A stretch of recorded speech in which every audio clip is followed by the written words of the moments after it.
Welcome to Liberty Action Alert with Greg Seltz, sponsored by our friends at the Lutheran Center for Religious Liberty here in Washington, D.C. A program that cuts through the chaos and confusion in the culture today by talking to kingdom citizenship, bold biblical principles for a robust public Christian life. And now your host, Dr. Greg Seltz. Good day, Washington, D.C., and friends of the program all across the country. I'm Greg Seltz. Welcome to Liberty Action Alert. Today on the program, we are privileged to have again with us Mike Berry, VP of External Affairs for First Liberty, and Tim Goeglein, Vice President of Government Communications for Focus on the Family. Welcome, gentlemen. Thank you so much, Greg. It's great to be with you and Mike. It's great to be back on with both of you. And Mike, we're talking about all things military again today, but not in the way that you would usually think you would talk about the military. Let me just set it up this way. This is how I feel about it. As soon as I feel like we have got an issue resolved, let's say we passed legislation, let's say the court ruled on something, it seems like, I don't know what we call them, the secularists on the Hill or the statists on the Hill, they find a way to get around the law, to get around the will of the American people. And this is one of those kinds of issues because the will of the people, the Hyde Amendment, with no taxpayer dollars for abortions, whatever your view of abortion is, we're not going to fund it. We're not going to create a federal industry that funds, the aborting of children. And yet here we are with that will of the people pretty much ensconced. We're going to be talking today about abortion and the military. And how the military is being used or trying to be utilized to support the abortion industry. So I guess I'm just going to turn it over to you, Mike, and just ask what's going on with abortion and the military. Well, thanks, Greg. This all starts with the Dobbs decision from the Supreme Court last summer. And we know that there was a lot of fallout from that decision, particularly from the left.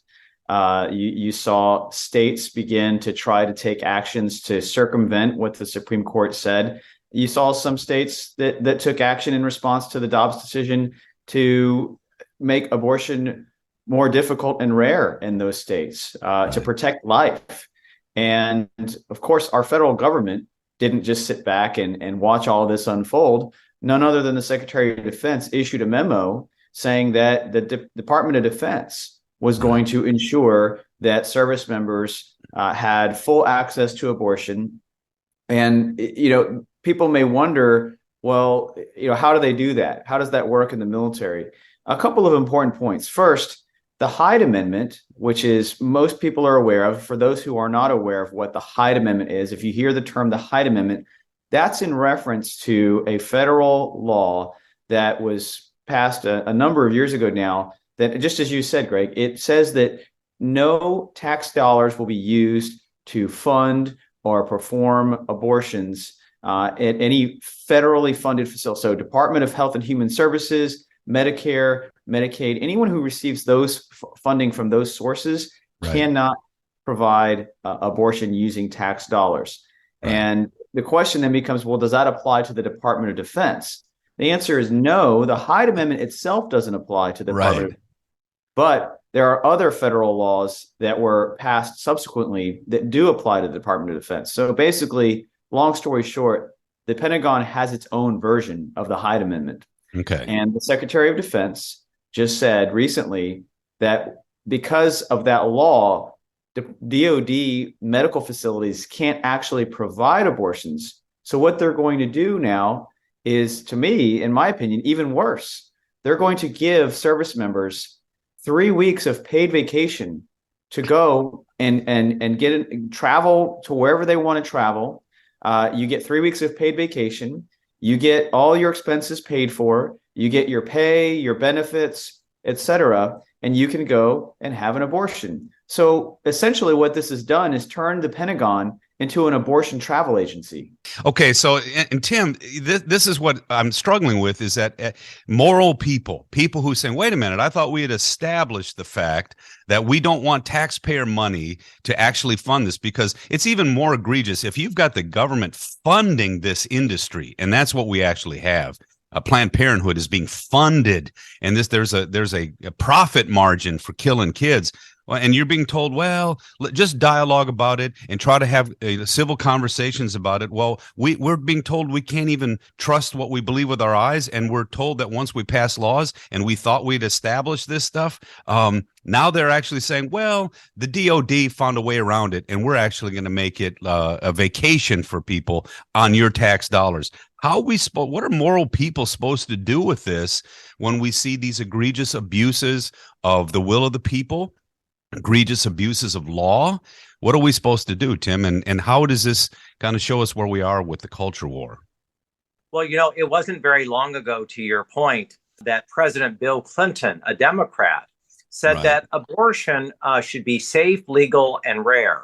Right. And of course, at the time, because he was so militantly pro-abortion, people were dubious about that pledge. But of course, it played well politically. Mm-hmm. We see now a complete and total shift in the party of the left, of the progressives, of the statists. My friend, the former Speaker of the House, Newt Gingrich, and Speaker Gingrich famously said that the Democratic Party has become essentially the anti-Abraham Lincoln Party. And what he meant by that is that President Lincoln, I'm quoting Lincoln, called for government of the people, by the people, and for the people. And what Newt has, I think, correctly observed is that the progressives have repeatedly voted against the wishes of the people. And they have steadily become the party that believes in the government of the elites, by the elites, and for the elites. To Mike's great point, there simply is no national stampede to turn our military into a part of Abortion Inc. And I'd like to illustrate, if I may, that we now have our Pentagon, our Secretary of Defense, warning the Senate on his concerns about Senator Tuberville, Coach Tuberville's delaying promotions over abortion policy. And I have to say 3 cheers or more for Senator Tuberville for showing such courage. Senator Tuberville has said, no more senior promotions at the Pentagon unless the Pentagon stands down on its newfound devotion to the taking of the life of more innocent preborn children. And I think, frankly, that Senator Tuberville is precisely where the majority of the American people are. So I feel on solid ground in saying or asserting that left or right, overwhelmingly, the majority of the American people who see the world between the 40-yard lines do not like this anti-Abraham, upholding of one policy for the elites and then one for everybody else. Well, and let me just say this too, folks.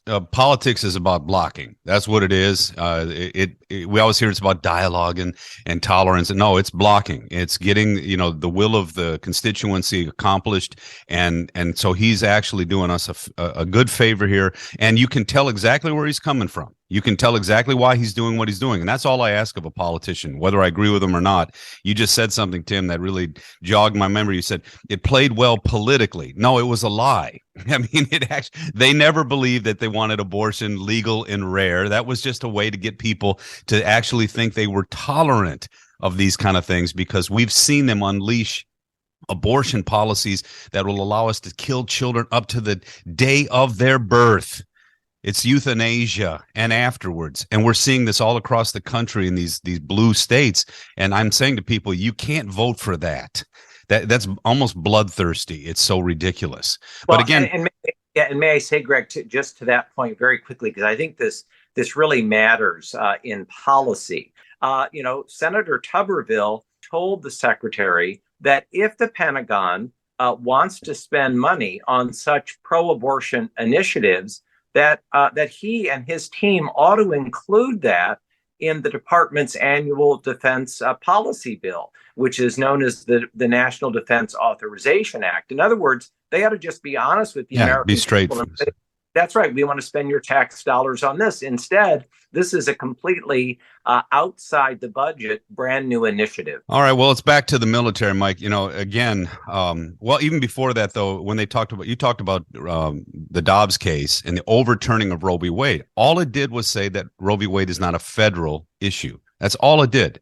And so when they run around saying it's illegal, they want to make it illegal. That's not what happened. And again, I try to tell people, if you're going to make conscious decisions and moral decisions about how the country should work, you have to have good information.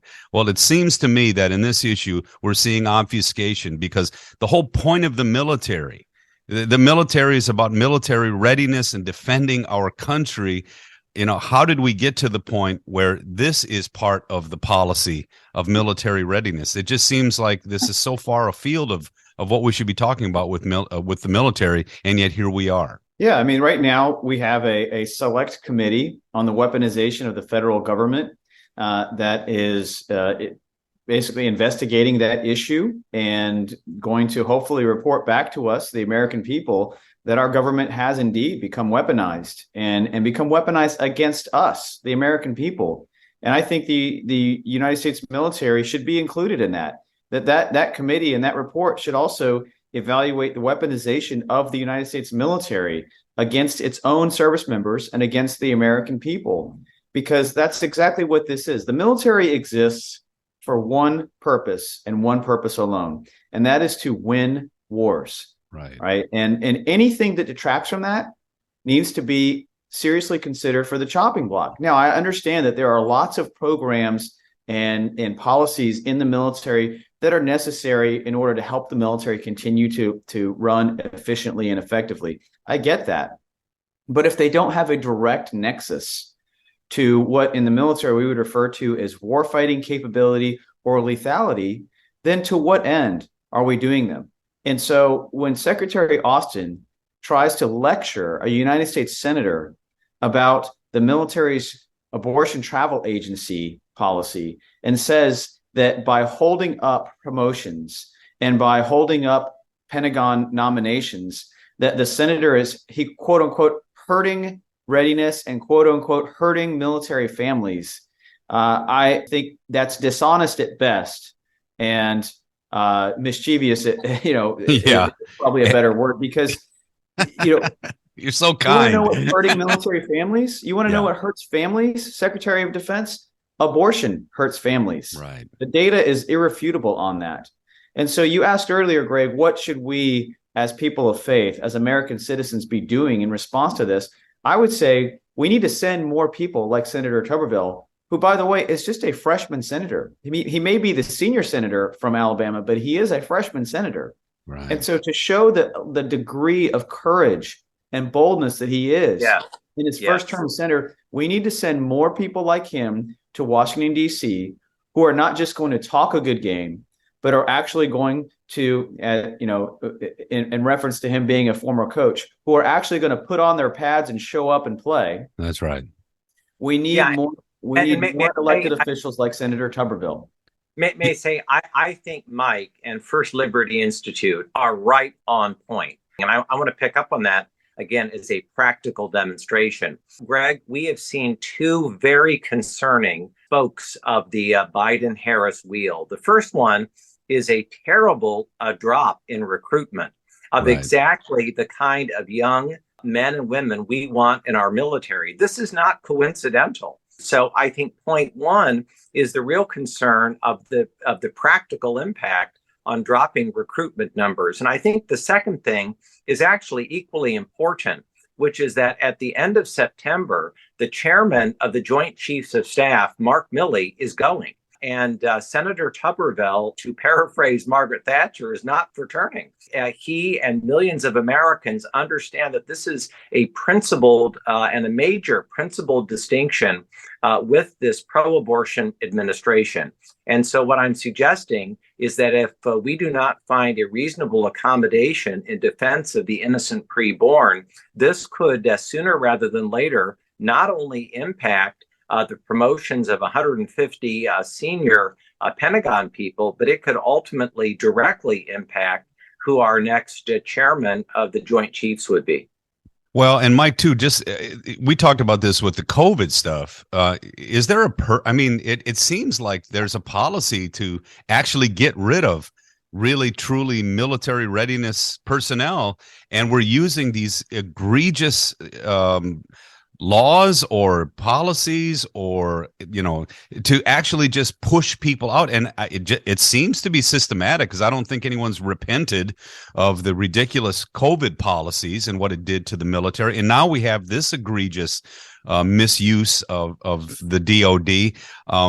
Do you see that? Is the military being co-opted now to be some kind of social services agency? What's going on here? And do you see this as a systemic thing? Is this a systematic thing, or is this just bad policy that we can take care of? Well, I'd say the cognitive dissonance that we see on display from our Pentagon leadership is almost surreal. On the one hand, you have the Secretary of Defense lecturing a senator about how holding up the promotions of roughly 150 generals and admirals is going to hurt readiness. It's going to prevent us from being able to defend the nation. Then on the other hand, you have a recruiting and retention crisis of almost historic proportions. Right. You have the Army that's roughly 25,000 short of its recruiting numbers. Wow. And yet at the same time, you have over 10,000 service members who are forcibly removed and kicked out because of their religious objection to the COVID vaccine. Right. And the DOD, during a hearing earlier this week, Secretary of Defense was asked, well, you've got this recruiting crisis, you've got 10,000 plus patriotic, fully capable Americans who were in uniform, who have been kicked out. Are you going to let them back? Are you going to welcome them back with open arms? And the Secretary of Defense, I mean, you talk about cognitive dissonance. The Secretary of Defense looked that congressman in the eye and said, well, they're welcome to reapply, but we're not going to do anything to try to encourage them to come back. If they want to reapply, they should get in line just like everybody else. Wow. And again, it's the hypocrisy and just the level of intellectual just elitism and snobbery that's on display. And again, these are two generals. Lloyd Austin was a general in the Army. Mark Milley, the chief of staff, the chairman of the Joint Chiefs, is an Army general. They were once highly respected Army officers who held the respect and admiration of their troops. And probably I would assume that was well earned and deserved, and how quickly they've lost it. Yeah. And the final point I want to make on this Greg and Tim, is that the reason why that's so important is that we have an all volunteer military force. Right. And in order to have an all-volunteer military force where we don't have conscription, we don't have a draft, that requires the United States military to present to young American men and women an opportunity that is more appealing, an option that's more appealing than the alternatives, whether that's college, whether that's going to begin a vocation or a career in some other field. The American people that are of military age have to look at the military and say, you know what? I think I would rather do that than go to college.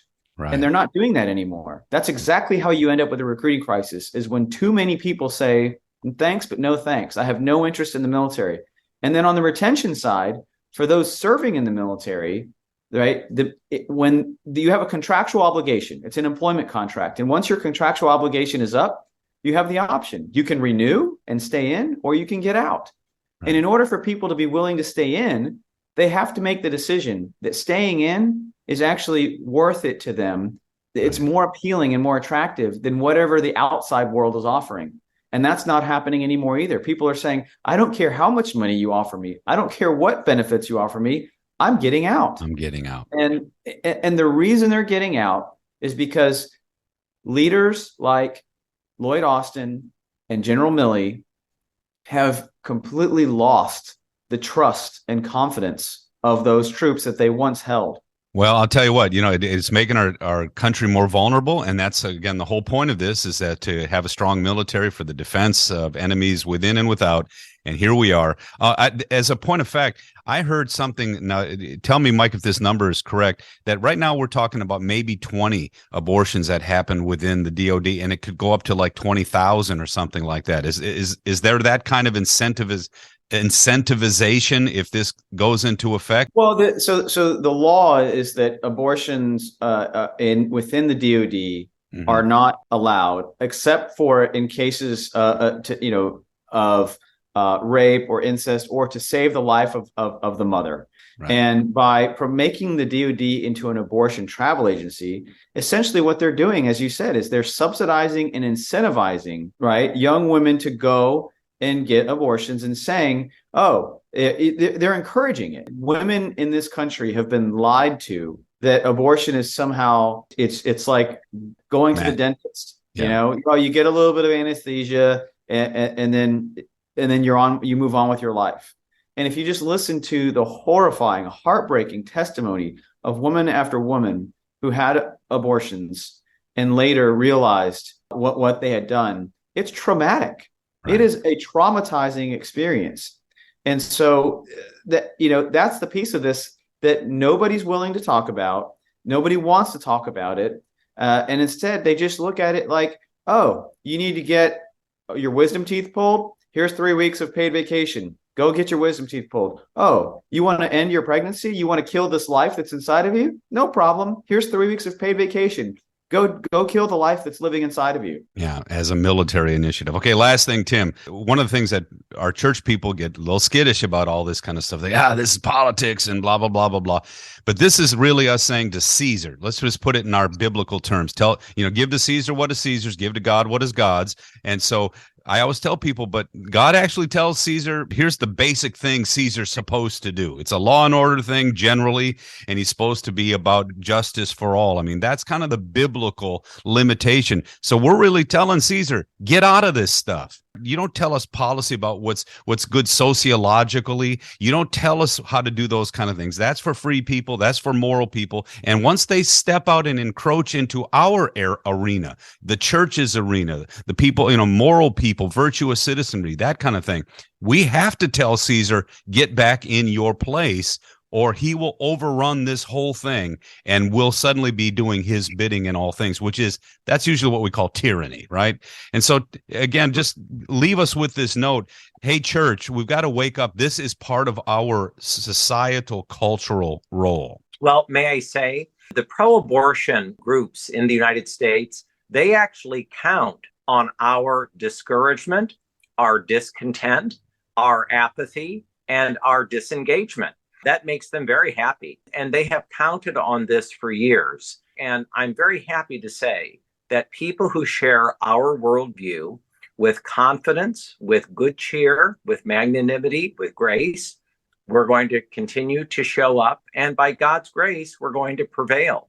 Yeah. And I have to say, I think that when someone like Senator Tuberville stands up as a freshman senator and speaks truth to power, I think that millions of people who are discouraged about the political class, I think they look at someone like a very famous coach who has a wonderful track record of moral and physical courage, and they say, that's called leadership. And I think that we ought not only to pray for him, which I think we should do every day, but I think we should show our strong support. And now's the time for choosing and to be counted.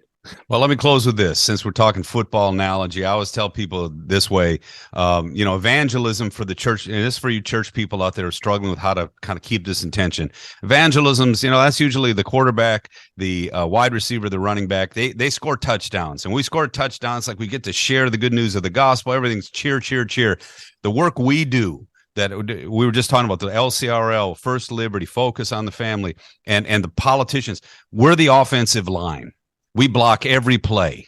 And it's not sexy. Sometimes it's harsh. You think sometimes when we're scoring the touchdown, we're on our back after blocking the defensive lineman.